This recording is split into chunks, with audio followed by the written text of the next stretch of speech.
Okay, Ward and Jeb Burton, welcome. Welcome to Green Top. Welcome to the Expo. Ward, this is your second Expo? Yes, sir. Thank y'all for having us again. Man, thank you for coming.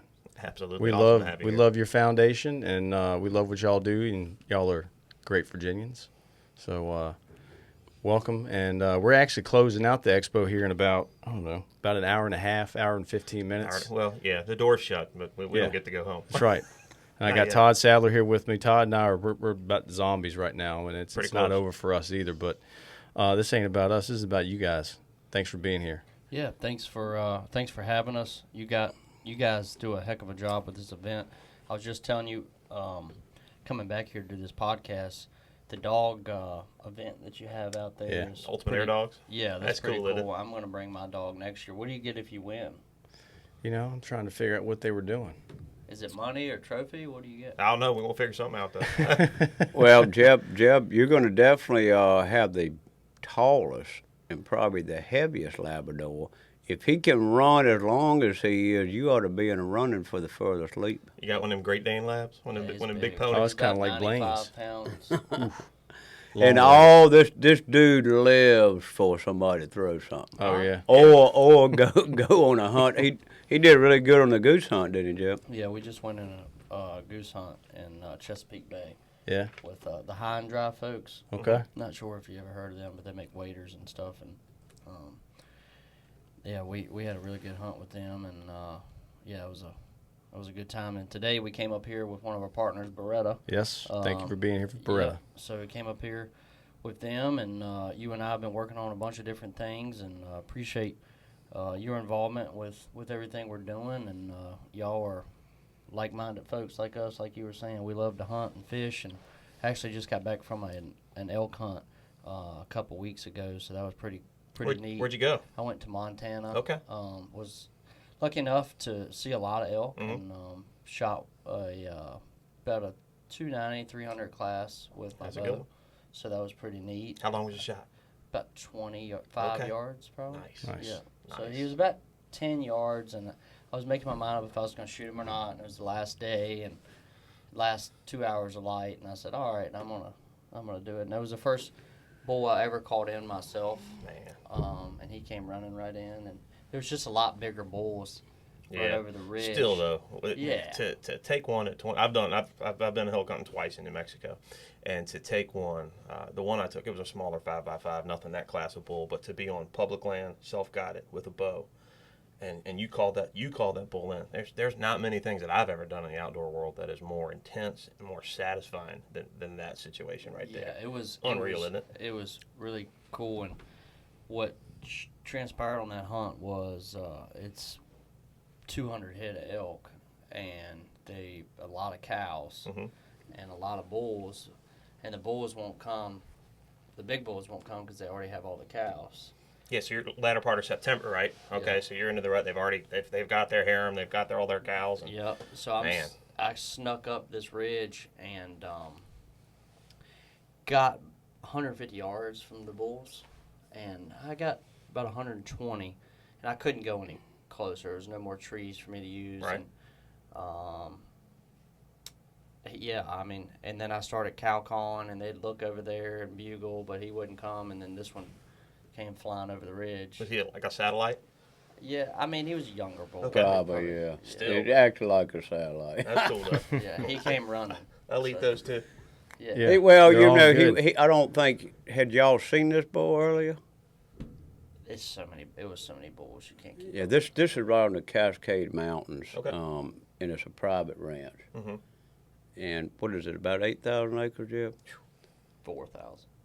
I thought it was more than that. It's between 6,000. 4 and 8. I think it's Anyway, he's got cattle on the low ground, Mhm. and it's really good, beautiful timber on the Cascade, right on the Missouri. So it's really interesting. Lewis and Clark went right by there Yeah. before they hit the falls. Yep. So I mean, That's really, amazing. what they're looking at, you know, that's what's so neat about Yeah. that. What they're looking at literally hasn't changed, except there's some barbed wire fences That's right. in that area. We've been trying to tell him about conservation easement, and the last time I was there, he was adamantly against it. But now Jeb told me he wanting to learn a little bit more. Okay. Well, he doesn't trust the government, like I don't either. Well, but That's what but it's it's about. nothing. All it is the government does have it where it's federally recognized as a gift, so the landowner can get financial compensation for that gift. There's nothing wrong with that. That's nothing but the government making a good program.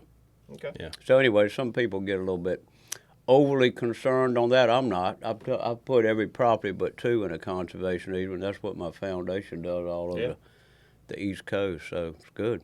It's all good. Keeps country, man. That's right. Certainly does. Just getting back to elk hunt. Yesterday we were talking to Cole Barthel and David Blanton from Realtree, and they had just gotten back from an elk hunt, and I asked them. I said, how does it rank? As far as the moment in shooting a bull like that. How does it rank compared to whitetails or turkey hunting and all that? Because everyone has their own thing, and both of them said, there's nothing that compares to it. And these are guys that have done it for a career. They Right. make their living, right? I'm just, I make my living ringing up people out here on the sales floor. Right, And yeah. I'm out there like, I have never experienced anything like that in my life, ever. Right. So it makes me feel a little less silly to know those guys feel the same Well, way. but it should encourage people, and it's encouraging me to do more of it. Is to get out there as much as you possibly can, do whatever you can to draw a tag, and get into a situation where you can feel that. And you said something too that I really appreciate. To me, the first time I went out there, I drew that tag and I went out there, and I'd never been out west. I'm a Virginia boy. I hadn't been anywhere, right? So to go out there and to drive, we drove across the country, me and a buddy. Oh, wow, what a It treat. was tough. 31 hours straight through. But we got didn't out stop? there. No, well, when you just bathroom, brakes, and gas, that was it. Man, we packed coolers and everything. It's like, you ready Rock for and breakfast? roll. Here's another peanut butter and jelly sandwich. But to get out there and see that country and see that part of the world, and I remember watching sunrises over some mesas on the top of these mountains, and I remember, you said the barbed wire. I remember thinking up there, we were on top of this one summit, it was as high as we went, it was like 10,400 foot, and there was barbed wire right around the ridge of this thing, and it was on some like old trees and things like that grown into it. It looks like it's been there 100 years. And it's like this is untouched. And to see that part of the world like that, just a different The appreciation. vastness is what. It's incredible, isn't it? Well, we have destroyed the vastness of the East Coast. Absolutely. So we appreciate it more. And they don't have the same humidity there. Mm-mm. So that post or that log cabin or that log lasts for hundreds and hundreds of years. It's amazing where like our tobacco bonds are falling and disappear. All it takes to get a leak in the chimney, and it's on the ground, and all you find is the rocks that was the foundation. Out there, it will literally live for hundreds of years with the humidity. So They were telling us there was like scorch marks on some trees from a forest fire. It's like, man, when did y'all have that fire? That's about 110 years ago. It's like, what? it's a magical. I'm like you. Look, the last time I went to Montana was mule deer hunting with a bow. I drew the bow back one time for just a moment. I left there empty-handed. I had the blast of a lifetime of climbing and seeing new territory for a week, and that's what it's all about. It's the chase and the adventure. The bagging is that to me that's not the point of it. No. It's experiencing that vast wilderness. I can truly say if I'd have gone when I was younger, I'd have come back and visited the East Coast. Yeah. You stayed. Good way to put it. I like it. Was it as nice as winning the Daytona 500? Well, I mean, the Daytona 500. That's not fair, man. That's not fair. Well, it really isn't. No, it's not. But when I was brought up kind of like Jeb, I brought Jeb up. I didn't know any different. Yeah. I was brought up of having the freedom to explore wilderness when I was a little boy. Then I had a dear friend that turned into a huge role model, owned 1,123 acres, and turned that into his children, my playhouse. As I got older, I learned to protect it with tools like we were talking about. Yeah. My foundation owns it now. And I raced go-karts and played baseball, and in the wintertime I stayed in the woods. And so nothing was ever changed when racing found my life again. Yeah. And we're lucky to have a little success. Yeah, Yep. you said racing. I didn't get, just fun fact for me anyhow. Two cool things. The first time I ever got to go to Rockingham was in 1995. Oh, And really? I think that was your first win. Yeah. And then the first time I got to go to Darlington was in March of 2000. And I think that was that your first win? Damn, I should have had you around. Yeah, no more. kidding, right? That worked out pretty good. You should have been paid full time. Yeah, that works for That's me. pretty cool. That works for me. So two of my favorite tracks. And the first times I went there, I got to see you win both times. Wow, Pretty shoot. sweet. That is pretty cool. I had a didn't good know I that. had a good record going with Yeah. this man.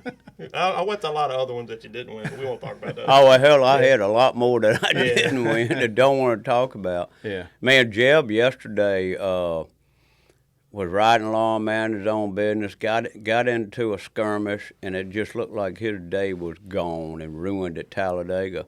And then here we go with 2 laps to go, come from 21st, and at one moment was 4th, about half a mile left to go, and took that car, torn off. I mean, the front valence, if for the listener, the valence, what we call the front part, the underneath of the fascia of the nose that's supposed to be real close to the ground. It's about 8 inches off the ground, and he comes across That start thing should've finish been line pushing. 7th. And I mean, to us, Good grief. it was like a win. Yeah, I mean, it was a absolutely. big damn deal. That Jeb had won 2 of the last 4 races there, so to come in the top 10, that was.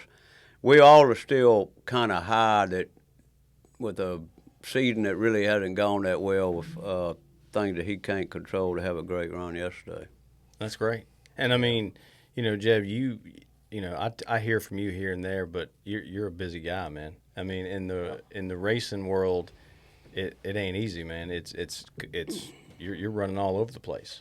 Yeah, I'm running all over, man, and working with partners.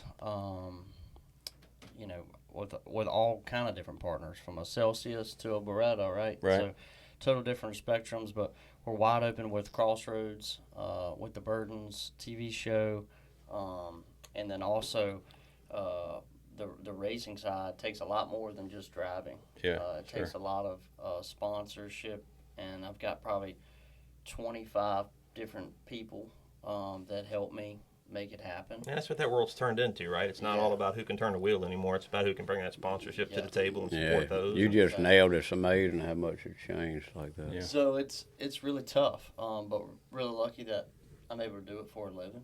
Heck yeah, it is.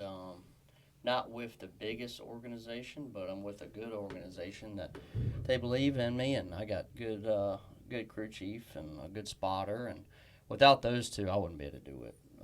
I wouldn't be able to take. It's tough going to the racetrack like this weekend. A good weekend for us at Charlotte this week's going to be 15th or a little better. That's frustrating as a driver going there knowing Sure. that's what it is. Now, when we go to Richmond's and Bristol's and Daytona's, we're hoping for top 10 runs, and some of those we can win.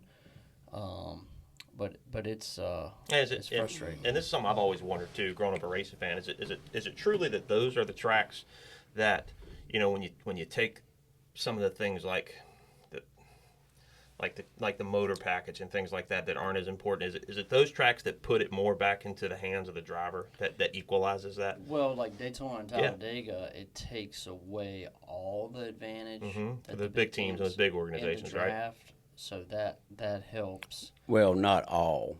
A I mean, percentage some. of it. Yeah, David Starr finished 8th yesterday in the worst car in the field. So Yeah, so it gives other teams opportunity, but not the Richmonds, not the Rovers. So I was going to ask you at the Roval, they call it the Roval because the road course at Charlotte. You're a pretty good road course racer. How much opportunity do you think that gives you versus if you were running the 1.5 miles at Charlotte? I'd rather run a 1.5 miles. You would. There's nowhere to pass at the Roval. It's a disaster. You can't race, just ride around, follow each other. They wreck each other. That's literally what it is. Yeah, that's what it looks like every year. It's not a road course. I don't know what they're Well, thinking. you got to like it because you got to compete there in 6 days. So I don't like it. Well, what? I don't have to like it. But you What do we do? you don't want to go there Friday with the mentality, I'll be glad to leave here. You got to go to mentality, I got to come out here with the best run that my team's capable of doing. So what are you preparing? What's your foresight? How do you do it? Yeah, I mean, if my car will go, I'll go fast. Mhm. But I'm not in a winning capable car this weekend. But for what I'm trying to go do, we will do the simulator. We'll do that during the week, and that's like a $20 million video game. Yeah. And that's what it is. And we'll work on that. But that's been part of our problem this year. Yeah. As we've been doing that, and it's led us down other roads. So we get an hour-long practice this week. Normally, we only get 15 minutes. Oh, that's good. So that normally, so for the listeners that's listening, what's happening with the sport is, like Jeb has mentioned, that engineers in the simulators, which is a high-priced video game, they set the car up by the input of the engineer and the driver, and then that's from the simulator, and that's how they go to racetracks. So Jeb doesn't have all these engineers. So, Jeb, I do know they've made your brake package better, right? Yeah. So that's good. Our car will be decent. Mm-hmm. That racetrack, especially with the redesign, it's a disaster. We literally do this for one corner. Really? Is it different than it was? 180. Yeah. Like, it's a disaster. And we literally, right before you get into turn one, you used to do this. You literally do this. Cool. Like, it is, I don't know. They want to watch us wreck. So they've changed it since the last Yeah, time? they've changed. So the race course is not the same as what they've been running? 3 corners are different. Oh, wow. Well, that's pretty big deal. So it's frustrating as a driver. We have a beautiful racetrack sitting there. Yeah. And we go to these, like the street course in Chicago. Yep. You That was different. You can't. One mistake, and it's over. Yep. You can't get loose and just miss it. You can't miss the corner, or you're in a concrete barrier. So Margin for that's error not, shrinks to nothing. That's not what we all know, and it just is very frustrating because your day can be ruined really fast. And we have a beautiful racetrack in Charlotte. Why aren't we racing on the oval one? Is not selling any more grandstand tickets. It's not. So I'm not a fan of it, and I don't want to be a fan of it. But this weekend, I'm going to do the best I can. We've ran pretty good at some of the road courses. At Watkins Glen, we were running 8th with 2 laps to go, and my old tank had a hole in it and got towed off the track. And then earlier this year, I was running 10th at Portland, and the axle broke. Well, when y'all know y'all have a car going into a track, and if it doesn't, and you know it's not the best car for that track during practice or during the race, I mean, do y'all just tweak things? I mean, or just you kind of hope it's going to run well, but you have to tweak it as you go. The problem that we have is, like, you can't, like, we go to Kansas, you have 15 minutes. You don't have the practice sessions you used to You have. can't You jack don't the have the whole car weekend up. anymore, Right. right? You can't do anything. You can adjust. You can't change. Like back when I was up, we would change sway bars, shocks, springs. We'd change the seat if we needed to. Yeah. You can't change anything now. You can only adjust. What you unload, you can only adjust. Okay.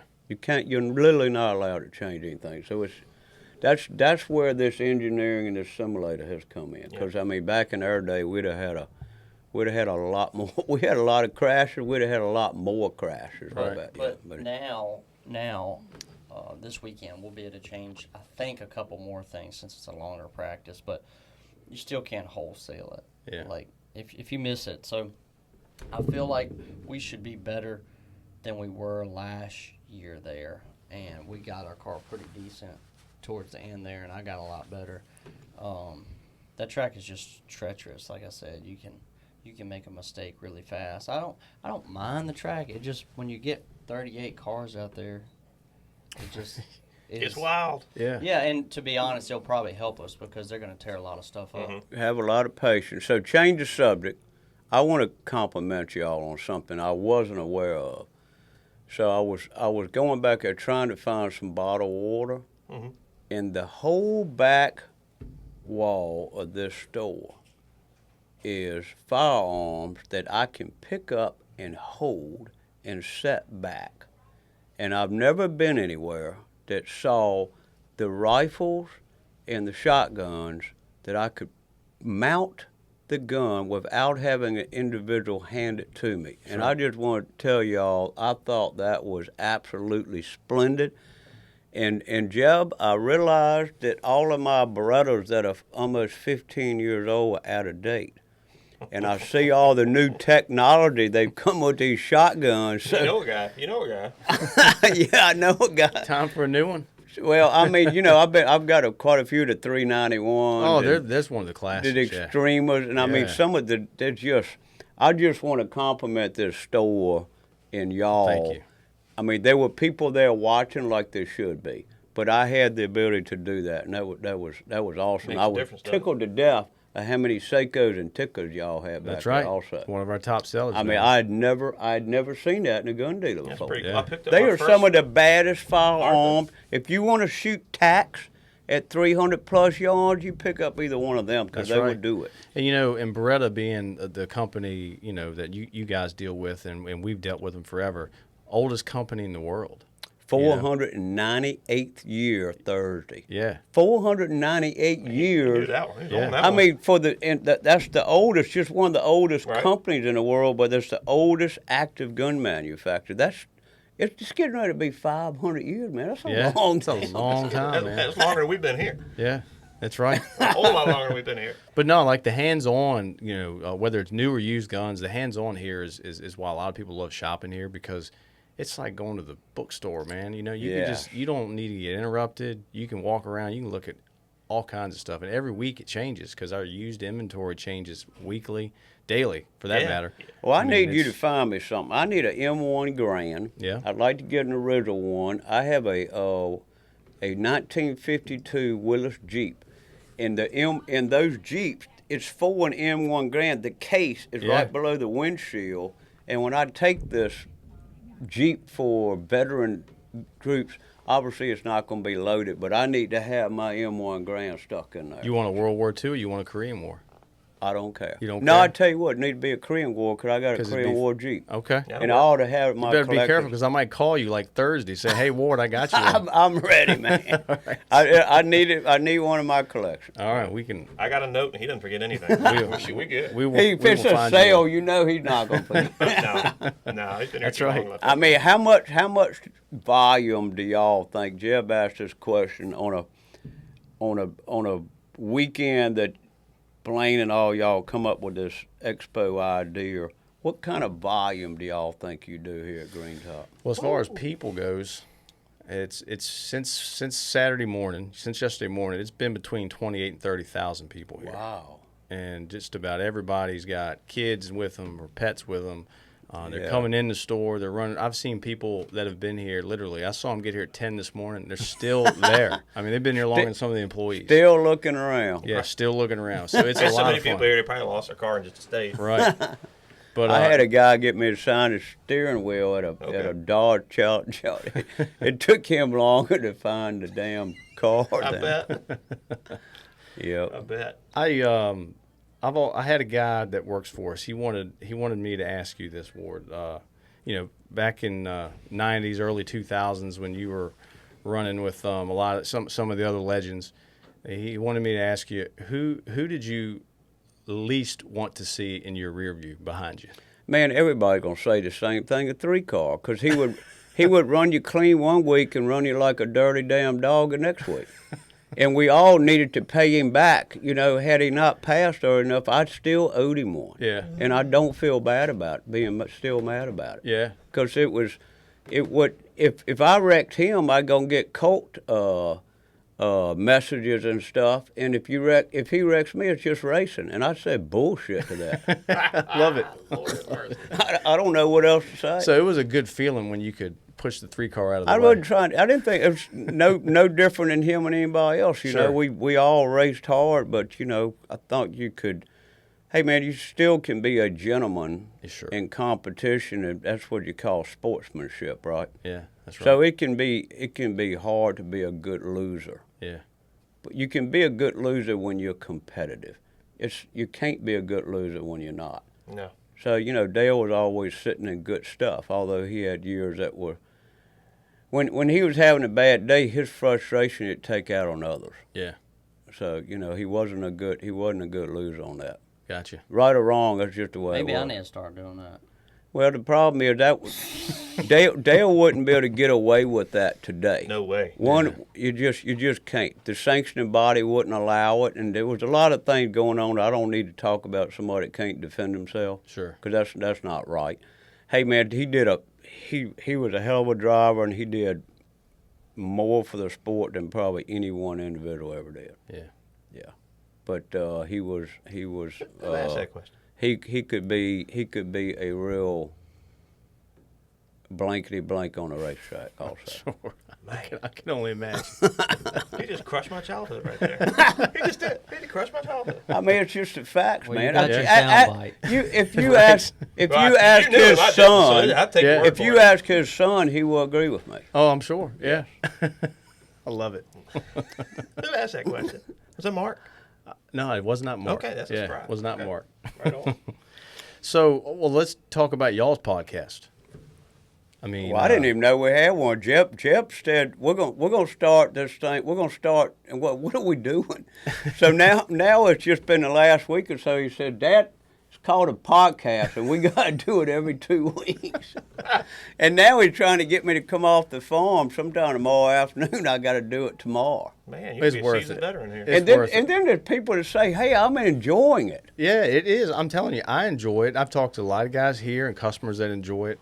I think podcasts are great, whether you like to sit down and watch them or just listen to them.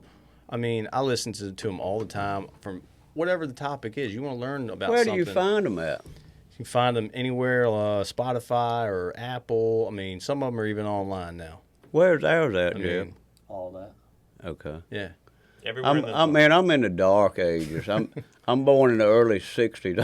I'm just Well, trying like, you to- know, like we get, and we try to cover content that people can learn stuff about, something that's maybe difficult. Like the other day, we talked about subsonic ammunition. Some people just don't understand what subsonic ammunition is. We spent 15 minutes talking about it. I mean, we had a huge amount of downloads because it's a topic I think a lot of people love to hear about. But like, what's the difference in MOA and mils when it comes to scopes? You know, I mean, a lot of people would love to understand the difference in that and why someone would choose mils over MOA. Probably boring to some people, but there's people out there It's would love to important, hear though. I about it. wasted a whole afternoon on the range one day because Yeah, I didn't know the difference. I need to go on y'all's podcast and learn something There you about go. all that. You can come up here anytime you want, Ward. We can talk about whatever you want. Well, hey, the other thing I want to talk about, I'd love for you to talk about your foundation real quick. I mean, I know you work really hard with it. Tell our listeners more about your foundation. Well, so back to the podcast, though. Sure. So just like the Ward and Burton is really Jeb's brainchild, and the podcast the same way. So we're doing. That will be our 4th or 5th one tomorrow, It'll be Jeb. our 5th one, and that's just about racing and hunting and what's going on in our lives and just some backstories. We try to talk about some of my experiences and some of Dad's experiences and hunts and just all kind of different things going on in our personal lives as well. And it's been a lot of fun. So, and then you talk about the foundation. The foundation has grown tremendously just from my little bit involvement. Got a youth outreach program. I think that's what's here pretty much this weekend. Heck yeah. Teaching kids about the outdoors. We have a great partnership with the military, and we also do a lot of things with veteran outreach. We have a big veterans event every year that we do, and I believe you guys have came out to some of those events Yep. and helped with products and all kind of different things. Normally it's about 80 veterans, 85 veterans and their families come, and we do a big day for them and give them a goodie bag and feed them a good dinner and send them on their way. But that's been a ton of fun. And then also we give away a dog, a service dog every year to a Nice. veteran. That's so cool. that's been really cool to do. And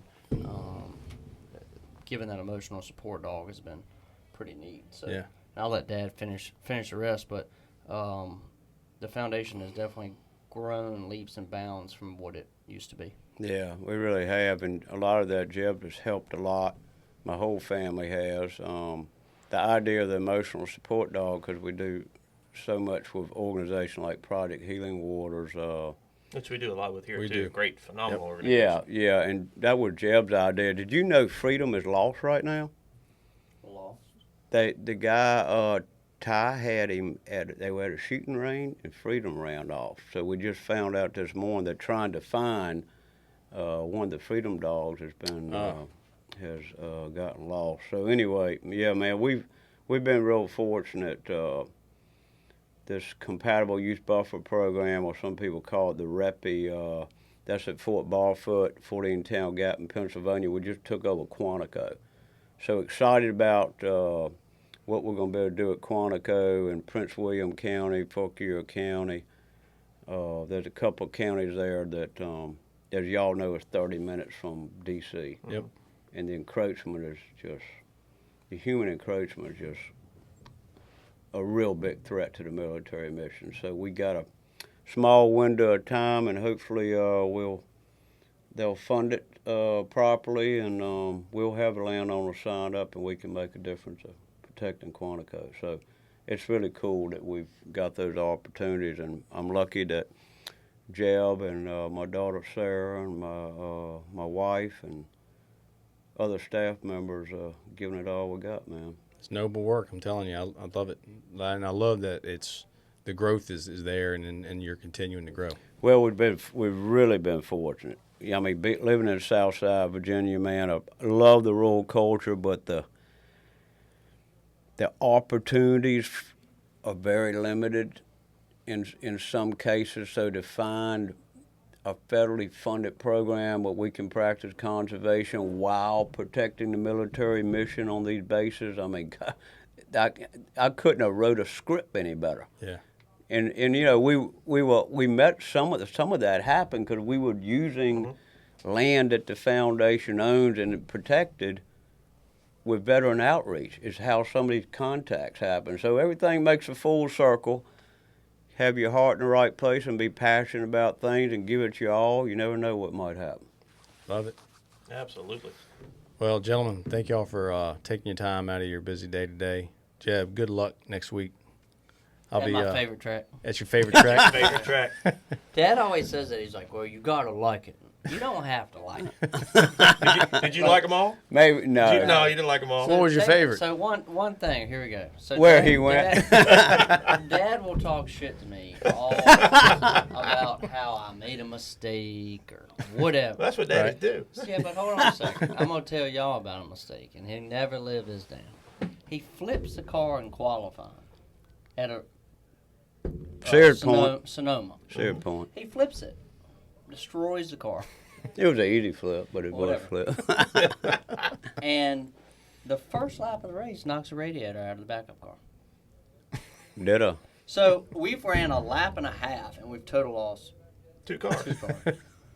So I always go back to that when he ever says something. I don't remember that. Well, I remember it. Because it was a long flight home after that. Oh, I bet it was, man. Because you're all the way on that West Coast. Oh, man. Yeah, it wasn't good. Hey, there ain't nobody screwed up more stuff than I had.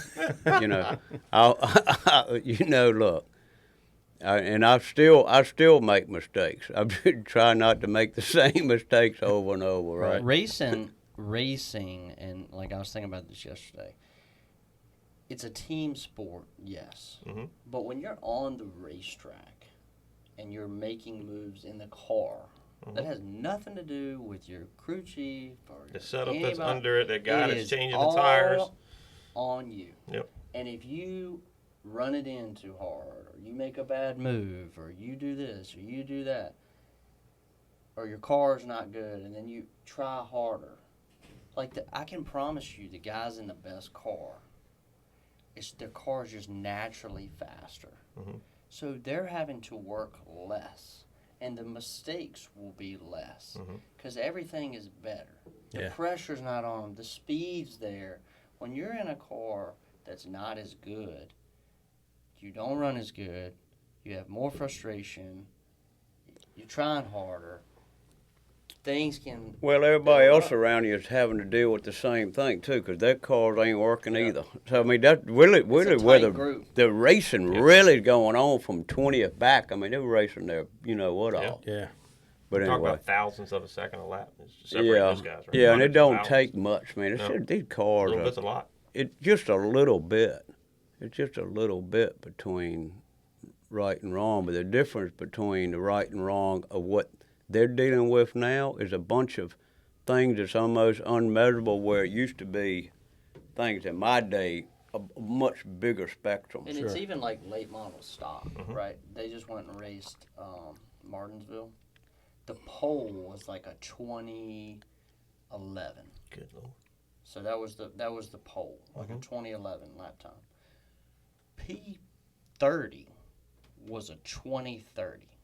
So we're talking about 0.2 of a second for 30 spots That's crazy. Yeah. on a half-mile racetrack. That's I it's hear you. unbelievable. So 10 spots was a 10th. Yeah. I Yeah. mean, That's nuts. a 10th of a second, I've learned, is like a half of a race car. Like, so we're talking about That's Yeah. the wild. length of half of this room. Yeah. On a mile and a half. Figure your margin Yeah. for errors. Yeah. 0.2 of a second. That's full car, right? One car. That's nuts. Well, Jeb, good luck the rest of the season, buddy. Thank you. We'll be Appreciate pulling for you. guys. Good luck during hunting season, Ward. And He I ain't hope no I don't shooting. have many no shooting. many two-legged offenders I have to hunt. We will see. Oh, Lord have mercy. hope not either. Yeah, it's been pretty calm last Do you year. still That's posted good. signs at Green We Top? do. We do. We Okay. do. We do. Yeah. I've got one hunting club that is a real pain in my, you know what, Yeah. and I'm hoping that they would act a little more neighborly this coming hunting season. I'll get We're there. all supposed to act like neighbors because we are neighbors. That's If right. you're We're all listening, you know and, who you hey, are. when Yeah, it we're comes all to neighbors. hunting, whether you still hunt, dog Yeah, hunt, I mean, whatever, we hey, all got to be neighborly, man. We do. We Absolutely. do. And it's nothing 100%. against the club. Right. It's just all it takes is a couple members. We all got to think of others. Got to be ethical. And Yes, just, sir. And not just to the animals, but to your neighbors, Yes. to other people. So we were in the South. We were taught that. That's right. We were taught that. You'd like to think that, right? You would like to think like to that. think Yeah. They're probably Earnhardt fans. Come on, man. Come on, man. No, man. Hey, look, I was an Earnhardt fan too. Sure. I mean, Earnhardt complimented me quite a few times before we had any skirmishes, and it made me feel 10 foot tall coming from him. So Yeah. look, he was a musician with a race car, took advantage of a lot of opportunity. He was just a little rough at times, and it ruffled people's feathers, and why wouldn't it? Yeah. Sure. So, but hey, sorry that it all happened, turned out the way it did. It's life we can't control. That's Yeah, right. no. Well, Good deal. Ward, Jeb, thanks for doing this. Thank you guys. Yeah. All right, thank you all. We'll do it again. Appreciate it. Maybe not till next Green Top Expo. Maybe Yeah. before. Man, we're not done with this one yet. Right. Yeah, we're almost done. Okay. Thanks a lot. All right, Thanks, guys. thank-